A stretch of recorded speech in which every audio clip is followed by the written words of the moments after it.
Welcome, everybody, to the Fantasy Football War Room Podcast. I'm your host, James, and with me, I've got Chris. Pronto. And Sam. The only place that success comes before work is in the dictionary. Anyone? Deion Sanders. The one, the only, Vincent Lombardi. That sounds like something he would say. Yeah, that makes sense. No, that's a good one. I like that It's one. the off season, man. Work never stops. We got to keep going. That's where champions are built, right? So success don't sleep. there you got it. So, gentlemen, you guys are looking nice and handsome on that side over there. For our guests that don't know, we've started a YouTube channel, and you can find us at the Fantasy War Room Podcast on YouTube now. So, if you were looking to see what we look like and picture our voices and put our voice to a picture, you're more than welcome to take a look, hit subscribe, and like, of course, because that would help us out as well. But we're going to be up there as well. So, we're going to try to look our best every week now, right, guys? You got it. And on behalf of James, I apologize. For yourself? No, for you. And your attire. We're Exactly. apologizing for your attire, James. Exactly. I'm pretty sure there are a lot more Cowboy fans than there are Broncos fans, so that's okay. Not if you're in Denver. I all think there's still relative. more It's Cowboy all fans in Denver too. Have you seen how well the Cowboys travel? I don't know. They do travel well, but I actually went to Mile High once and I saw a game there. And you know who travels really well? The Raiders fans. They were playing a Monday night game versus the Raiders. Holy cow. There had to be at least 25% of the crowd was Raiders fans, and they were traveling all the way to Denver. So it was, it's amazing. A lot of teams travel well. And yes, the Cowboys are one of those teams. That's nothing. I went to Detroit to watch a Detroit Cowboys game, and I'm pretty sure it was 50-50 in that stadium. So Detroit. Who wants to be a Detroit fan? Sorry, Frank. That's true. And speaking of which, yes, Frank and Nick unfortunately couldn't be here this week. They're dealing with some other things on the outside, but they'll be back eventually. So we'll definitely take some cracks at them as we go, such as what Sam just did. But guys, how are your weekends going? You guys doing all right? Yeah, it's been football. good. Well, missing football. Weather's been good, though, for February in Canada. So, other than that, we got some snow, no football, which stinks. Other than that, weekend's been great. It's good. It's good. Well, we did have a start of a new fantasy league as well that kind of keeps it interesting in the off season, right? Like the Campus to Canton, the one that Mr. Chris started. Yeah, Campus to Canton League. That kept it interesting. Yeah, we're still drafting in that one as we speak. I think we're in round 15 or so. What is it? 18? Somewhere there? 22. Oh, wow. We got there. We're almost there. Yeah, Okay. we're in the 20s. So That's good. So, well, let's get into the stuff we came for, gentlemen. We got into some NFL news, rumors, some free agent talk. Let's start with the biggest news of the week. Mr. Carson Wentz was finally traded to the Indianapolis Colts. It was a third-round pick in 2021, a second-round conditional pick in 2022, which could be a first if Carson Wentz plays 70% of the snaps and or they make the playoffs. So I've got 3 questions for you guys. Go for it. Okay, first question is, did the Colts pay enough? Was it too little, too less? What do you guys think on the actual trade value of what it was? So there's also like money involved as well, right? Like, are they taking some of the cap? Like Philly's eating some of that as well, right? Philly's eating the dead cap, which I believe was the highest ever recorded on that. And then they're taking 36. Something like that, 30-some million, and then they're taking the rest of his contract for the next 4 years, I think it was. So I think Indy got a good deal, to be honest with you. I think I like Carson Wentz. I know that I've been saying that he's broken, but I think it's a Philly thing. I think that this is definitely going to change his frame of mind, and I think that Indy is a contender. They were a contender before with Rivers. With Wentz, I think their stock has gone up. They're definitely, they're in a tough division, mind you, but I think that it's a good deal for both teams. I think that it was a fair trade, especially considering the all of the debt that went along with it. So I think this turns Indy into a one of those deep seeds for playoffs for sure. So it's my opinion. Chris, you think the same? What are you thinking? Yeah, I think it's good for both sides, actually. Wentz wanted out, and Indy was looking for a quarterback that was going to stick around for more than a couple years. I like it fantasy-wise for everyone on Indianapolis. I like it for Wentz. I think it definitely boosts his stock in for the quarterback. Is he going to finish top 10? I think so. I think he might have a chance to finish in the top 10 on that team with that O-line, with the running game, the ability to use the play action to set up the pass and set up Carson Wentz. He is still considered a pretty mobile quarterback. He still can move. Mm-hmm. So I think he's going to have a lot of time in the pocket. He's going to have Pittman. Yep. His stock's going to rise. Campbell's stock's going to rise.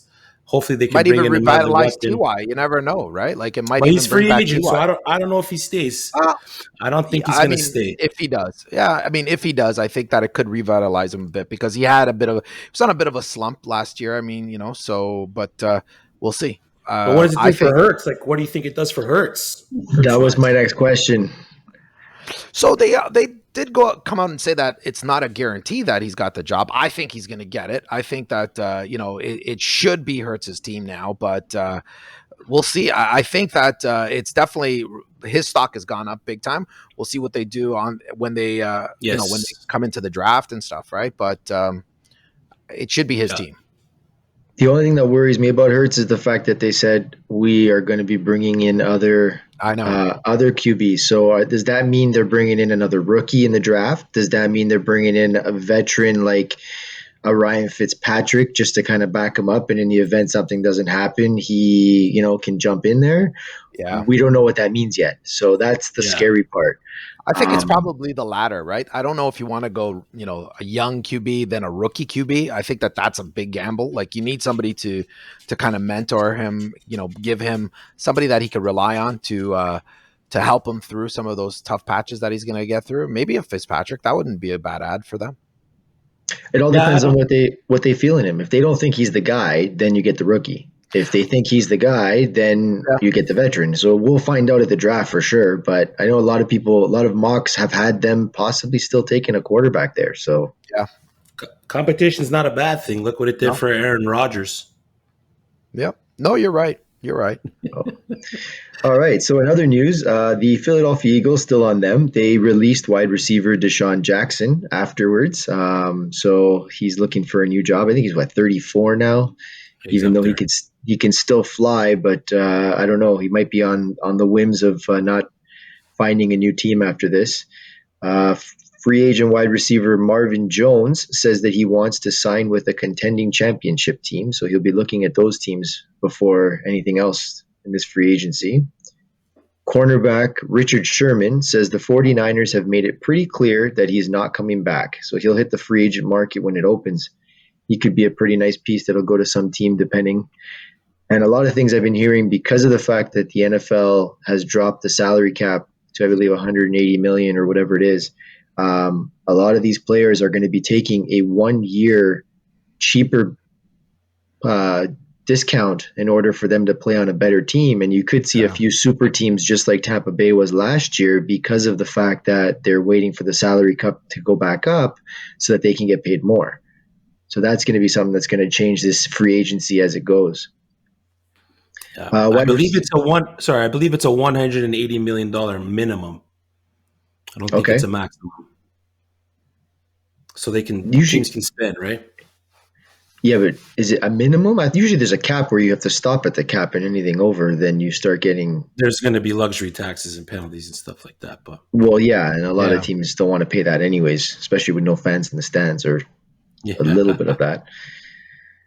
Wide receiver Allen Robinson, potential top free agent wide receiver this year. He's throwing his arms up at the situation of re-signing with the Bears. He has come out and said that he wants to stay in Chicago. He loves Chicago, but the Bears aren't talking contract extensions with him, but they can franchise tag him.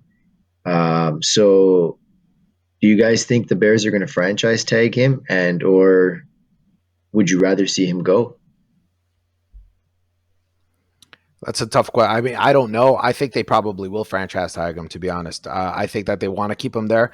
I'm not sure what that looks like, but they need to build around somebody, right? They need to be able to have that centerpiece, and Robinson is an elite wide receiver, so I think that he'd be a good person to build around. And they don't. And listen, the Bears are not that bad if they could figure out that QB position. I think that they could be pretty good. I mean, Montgomery did a good job for them coming into the stretch, so they have a solid run game. I think with Robinson and the right QB, it could be a pretty solid team. And I say that he's going to stay. I think that they are going to franchise tag him. Yeah, as a fantasy owner of Allen Robinson, I just want to see him play with a good quarterback. We've seen what he can do with mediocre quarterback play, so I just want to see him play with a stud. He'll ball out for you. He'll be a top 10, top 5 wide receiver if he gets that play.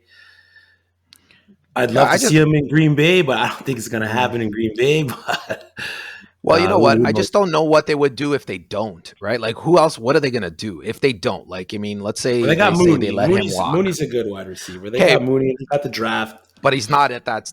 Yeah, I he's guess. Not Allen Robinson. You have other issues. Right. Yeah. But with Allen Robinson and a quarterback, right? This is what I'm saying. So I think they need to figure out the quarterback position in order to enhance Mooney and Robinson. Even Mooney on his own without a quarterback, what's he going to do, right? Like, so. Yeah, but the problem isn't that, Sam or Chris. The problem is they're not giving him the money. Why have they not offered him an extension yet? There's something wrong there if they've gone this long without offering him an extension, and they're basically just going to wait for the franchise. Once he's franchised, he's not going back there. Do we know how much he's asking for? Do we know? We don't know what the negotiations. Apparently, they're not talking at all. From his camp. There's been no offer, let alone anything else. Yeah, so that's the theory that's weird to me. So and he's come out and said he's like it's unfair to me because I've been playing so well, been doing so well, and he's like in any other job when you start doing well, they promote you or they give you more money or they move you up. Yeah, I can't do that right now, and they're looking at giving me the base salary that I could possibly make in getting a franchise tag. He goes, I've never seen anywhere like this where a worker like in a profession where this happens. So he's upset even with the NFL rule, let alone the fact of everything else. That's interesting. So we're going to wait and see, but that's the situation going on there. And the last bit of news, which was interesting, that came out. Paid a wide receiver? I have no idea. Don't know. I'm trying to think who the last Bears wide receiver was. I don't even. For Chicago, than it is Allen Robinson thing. It could be, maybe. But yeah, so the last bit of news I have here is Pittsburgh Steelers still aren't sure if they want to bring Big Ben back. Big Ben has said that he wants to play, but Pittsburgh basically said, as of right now, we know you want to come back. You are the quarterback, but we are going to be assessing our options. And that drew up a big red flag across the board because now they're starting to think maybe they don't want Big Ben back. Could we be seeing the changing of an era start now? It's possible. If he wants to come back for one more year, I don't see why you wouldn't bring him back. But considering they signed Haskins, I don't know if Haskins is going to be the guy that's going to be the heir apparent to Big Ben in that team. The best situation for Haskins, and I think Pittsburgh would be to let Haskins play under Ben for at least 1 year. Let Ben finish out his contract. Then he can go do whatever he wants to do, retire, media, or play again somewhere else and try to win. But I don't see Pittsburgh letting him go this year. I mean, unless Haskins shows up, yeah. Yeah, you know what I mean? Unless he turns it around in the offseason, which I don't see that happening. I think it'll only benefit both the organization and the backup quarterback in Haskins to sit back and play behind Ben and sit the year and let Ben finish out his contract. Yeah, I agree. I think that he still has some game in him for sure. Like, I mean, he did a really good job this year.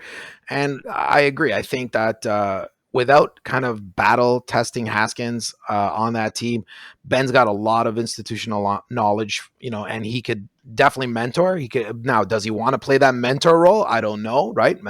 So we'll see. But I think that letting him come back is probably the right move, not only for Ben but also for the organization, for the fans. I mean, I think it's you definitely. I mean, after everything he's done for that team and after everything he's done for that city, to see him kind of just like be released or something like that would be terrible. I think that bringing him back would send the right message, and it could bridge that gap between him and the next heir apparent, right? So, yeah, we're gonna have to wait and find out. So, well, that's all the news, rumors, and stuff that I have for today. So let's get into what we're really here to talk about. We are bringing to you the rookie running backs of the 2021 draft. And this week's episode is going through running backs 15 to 11, who we've got ranked there. So the end you mean the first episode of this week, because we're going to be back. That's right. Yes, we have 2 of them coming. You're right. So at number 15, we have running back Trey Regis from Louisiana. Comes in at 5'10", 230 pounds. He was a 5-year student at school. He had 1 year being redshirted. In the years that he was there, he was 4 years. He had almost 800 yards over for each year. He finished with a total of 3,572 yards, 38 touchdowns, to go along with 427 receiving yards and 5 touchdowns. So, guys, what do you guys have on Mr. Trey Regas?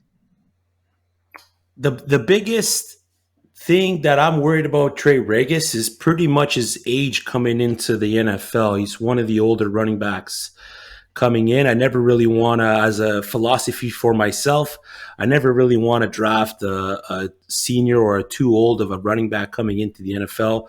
I want him nice and young, ready to go.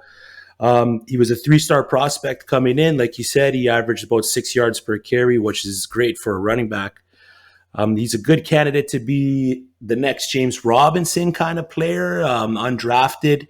He probably will go undrafted, or he'll be a late draft pick. Yeah. If you're in a deep dynasty league, 14 team, 16 team, he'll be a good stash. With the current situation of COVID, I don't see it going away by the start of the next season. So these guys here that we're going to talk about between the 15th and like 8th running back, we're going to rank here for you guys in these episodes. These guys that you're going to want to have on your team if you're in a deep league or if you have a taxi slot, because of COVID and everything that's going on. I mean, if you look at Jacksonville, James Robinson got his start because, Fournette got released. Yeah. But Zigbo was on the COVID list. Thompson is just a pass catcher. And the other guy, I believe, was on the COVID list as well. So some of these guys that we're giving you here can be one of those guys. I mean, he's got a good 40 time, 4.6, pretty average for the running back position. One of the things that when I was watching tape on him was he is pretty much just a one-cut back. He's decent in the pass protection, but he's not a great pass catcher. And his speed in the second level isn't that good either. So he won't be an every down back. He won't be big in the passing game. But if he gets the opportunity to gain some playing time on a team, I think he'll make the most of it. Yeah, you know what? I think, you hit the nail on the head. He's not that I don't even know if he's that James Robinson guy. He's just not that guy. He's definitely a short down guy. He's a smallish guy. He's 5'10", 230, like you're saying. So he's thick. He's one of those guys that would fit in a nice combo scheme, just like he's in right now. Because if you look at him in Louisiana, he's part of a duo more than anything else. So I think that when you look at his speed, you mentioned. What did you say his 440 was? 4.6? His last 4.6, yeah. See, that's not fast. This is the thing. And he doesn't have that explosiveness. So he's really one of those kind of get you the 3-4 yards in the red zone kind of guy. Yeah. He needs somebody. Yeah, he needs somebody to be that that main back to break open. Doesn't necessarily have the best hands. You could stash him on your bench. He's gonna probably be that second tier running back. He did a good job with what he had, but he's definitely a strong committee back. I don't see him being that James Robinson starter, walk on, let me lead the team kind of back. That's just my opinion. They probably didn't see that about James Robinson either until he got there. No, but I think when you look at James Robinson's stats, the way he runs, was a lot faster. He's got, like Chris was saying, he's a one cut back. Robinson is not. Like, he can make things happen when he has space, right? So it's really one of those things where they kind of play very differently. Can he walk onto a team that needs a solid number 2 back and make a go of it and get you some fantasy points in a deep league? For sure he can, but is he going to be that star back? No, I don't think so. No, my comparison wasn't more play style. It was more of like the situation that Robinson found himself. Yeah, he'll go late. COVID players and exactly. Yeah, he'll go late for sure. So, all right. Well, speaking of tandem, like you said, Sam, at number 14, we actually have his running mate, Elijah Mitchell, also from Louisiana, 5'11", 218 pounds. His 4 years there, he rushed for 3,200 yards, 41 touchdowns, and he caught for 597 yards and 5 touchdowns. So a little bit better there than Trey Regis. What do you guys have on Elijah Mitchell? So, I mean, he's part of that duo, but he is that complement back that we were talking about. Regis is the complement back to Mitchell, right? So Mitchell, it was the kind of main back there. He was only there for 4 years, as you mentioned, but he's that early down guy. He's the guy that has the good hands. He could get off the ball pretty quick. And, he's not the most explosive, but neither is Regis. But of the two, I think he actually is probably a little more explosive. I think he'll be a good fit with a committee as well. I don't see him being that starting RB. He could definitely, if you have teams that like to do, those type of wide zones and going up and down the field, he does run a little upright, like from what I've seen, like on his film, like, so he's pretty well rounded, but I don't see him being the main back on any given team right now.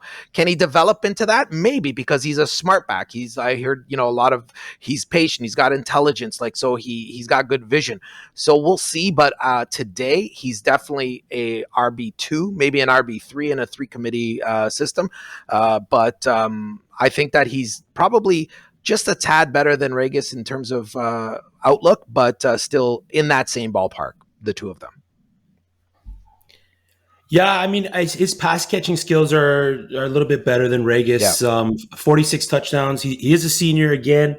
Not a big fan of the senior running backs, but 46 touchdowns, almost 4,000 yards from scrimmage over his 4 years.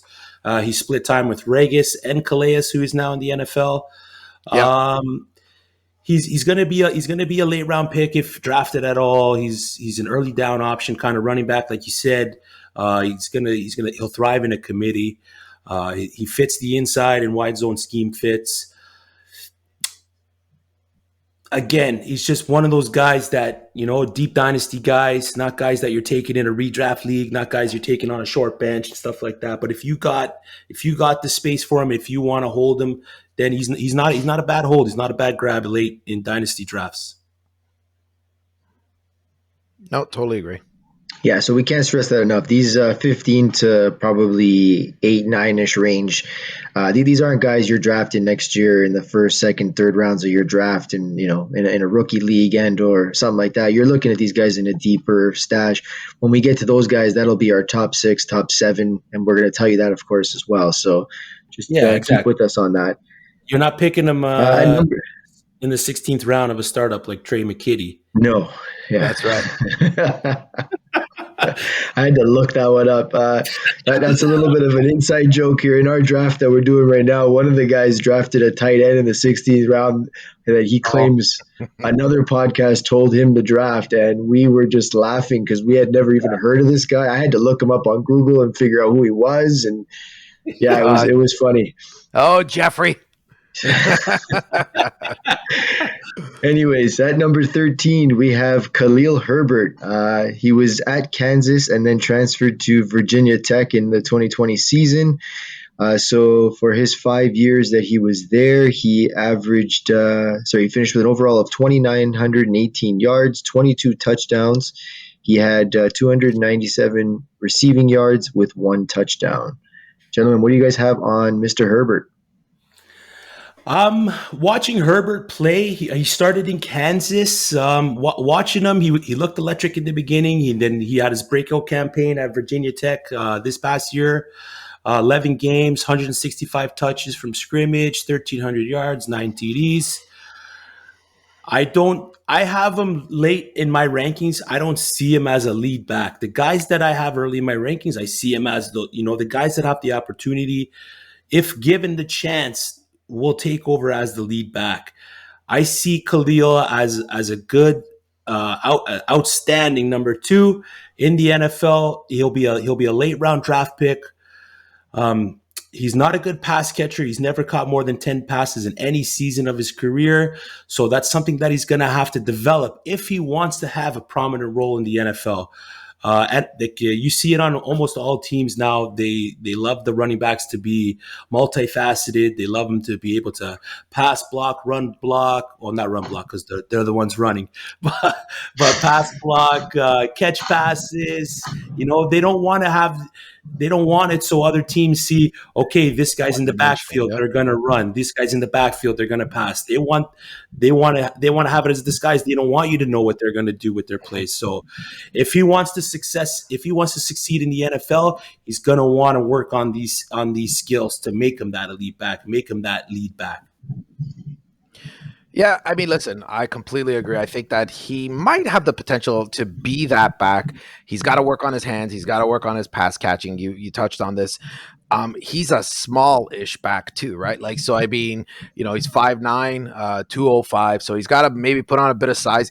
I don't know how well he pass blocks, to be honest, right? Like, that's going to be probably a problem too. You get some of these beasts on the other side of the ball that just run over this kid, right? So it's really one of those things where he needs to be in the right team with the right fit. You mentioned about I think it was Regis, that he's a one-cut runner. This guy is the same type of thing. So it's really one of those. If you are that one-dimensional guy, you're not going to have a long career in the NFL, right? So exactly. Yeah. So we'll see. I mean, if he could work on his hands and get into a scheme that fits him well, he could do okay. But you're right. He's a late round guy. He's not going to go until the late second, third round, if that. And then, we'll see where he lands and see how it fits him. So. Yeah. Out of the 3 we just talked about, I think Khalil's probably one of the ones that I would like to stash. Yeah. I agree. Of those 3. All right. Coming in at number 12, Romandre Stevenson out of Oklahoma, 6 foot, 246-pound back. He only played for 2 years with Oklahoma. His first year, he was in 13 games and had 515 yards and 6 touchdowns. His second year was only half that, 6 games, but finished with 665 yards. So he actually was doing way better. And if he could have finished the whole season, they said he was on pace for 1,200, almost 1,300 yards and about 14 touchdowns. So what do you guys have on Stevenson? So Stevenson is that big back, right? So this is one of those guys where, I think Chris likes to say they're going to have to make business decisions on whether they want to tackle this kid or not, right? Because he's a big boy. He's 6 feet, 250.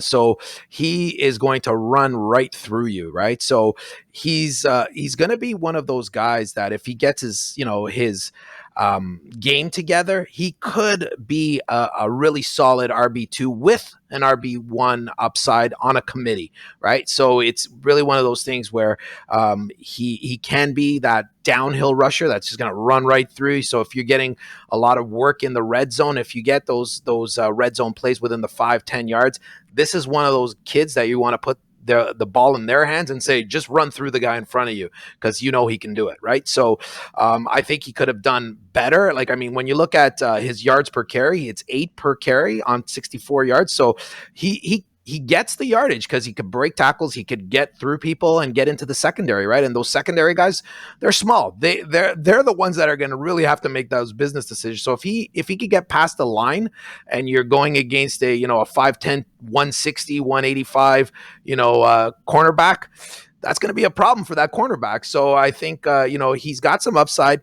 And I think he could be a good stash on one of those deep leagues. And like I said, red zone work is going to be his on whichever team he lands on.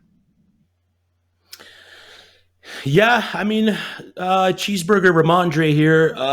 He's got a 4.64 40-yard dash. Great story. He played in the JUCO system. He came out unranked from high school. He worked his way up to OU, and now he has a chance to be drafted in the NFL. He hasn't really, OU's so known for producing such good running backs, but lately they've just kind of fallen off a bit. So I see him as a number 2 RB in a committee. If he gets the opportunity, I don't think he'll grasp it. I think him grasping the NFL playbook is going to be a bit of an issue for him. So with that, on my personal rankings, I don't think I had Romandre Stevenson that high, but he's in there. He's in there with these guys. I mean, I don't mind him there. Okay. And at number 11, the last back we'll be talking about today, Khalil Hill out of Mississippi State, 5'10", 210 pounds. His 4 years in Mississippi State, he rushed for 2,500 yards, 16 touchdowns. He caught 631 yards and 6 touchdowns. What do you guys have on Hill? I liked Hill coming out of Mississippi State this year. 4-star recruit. Like you said, 5'10", 214 yards. He's got a good build. I think he can be just like the last couple guys here, another committee back, but he'll definitely be the RB2 in a nice committee. He can pretty much fit any scheme. He's a decent pass catcher. He's quick. 18 was it? What were his yards last season, James? 1750? No. You mean in 2019? Yeah. It's 2020. He only played 3 games, unfortunately. Yeah. So in 2019, he had 1,350 and 10 touchdowns with 180 receiving and 1 touchdown. Yeah. So okay. So his receiving wasn't that high, but again, he only played 3 games. One of the cool stories coming out about Khalil, Dave Montgomery saved his career in high school after he quit the team following his sophomore year. So if it wasn't for Dave Montgomery, this guy probably wouldn't be getting drafted into the NFL right now. He's built well. He's a good pass catcher out of the backfield. He's got a good build. He doesn't contain different speeds at the second level. He's best in the zone blocking scheme. He's a runner that can get upfield to take advantage of the creases that are made available to him. He's a guy that I'm going to target. I think given the opportunity, depending on the situation he goes, I think Khalil Hill is going to have a decent fantasy career in the NFL. Yeah, I don't disagree with that. I think that, one of the things I keep reading about this kid, I mean, I didn't know a lot about him, to be honest with you, until we kind of started researching. So it's the maturity. So I read all the time that he's a mature back. He's an intelligent back. And I think that he's got that workman attitude. So, he could definitely have explosive games. In his breakout season, he had a game that was 382 yards and 5 touchdowns in a playoff game. So, I mean, he's got that workman attitude. So if he could get onto a committee that makes the most of his skill, he's a solid blocker from what I understand. So, I mean, I think that he could be pretty good. And, you know, he's definitely not a starter right now. And I don't know if he'll ever be, but he's not the, you know, the elite top 5 backs that you're going to find in this league, but he could have a pretty decent career, do some good work with a team that really splits their runs on a committee. All right. Well, those are our 15 to 11. Another little tidbit I just wanted to leave you guys here. And the reason why we are going through these running backs is because if these guys are, as we're projecting them to be, number 2 running backs on all these teams, that means that they're going to be backing up the number 1s. And the number 1s this year, I don't know if you noticed, but a lot of them went down this year. Injuries. And when those guys go down, you're going to be sitting on your waiver wire and you're going to be thinking to yourself, I know those guys talked about some of these guys. I remember some of these names, and these are the guys you're going to be looking for because these might be the guys that could win you a championship. So we did a little bit of the homework for you right now just because you may never heard of them. We didn't hear about some of these guys before doing this homework, but this could be something that in, you know, a couple of months from now when your lead running back goes down, you're going to be thanking us later. So you're welcome. You're welcome. Yes. You're welcome in advance. That's right. So that's all we have for today. Thank you guys for listening. Please follow us at Instagram at the Fantasy Football War Room. Please check us out on YouTube. Like I said, the Fantasy Football War Room podcast. Our next episode will drop on Thursday, and it's going to feature the next 5 running backs, which will be 11 to 6. And we'll look forward to seeing you then. Have yourselves a good night. Good night.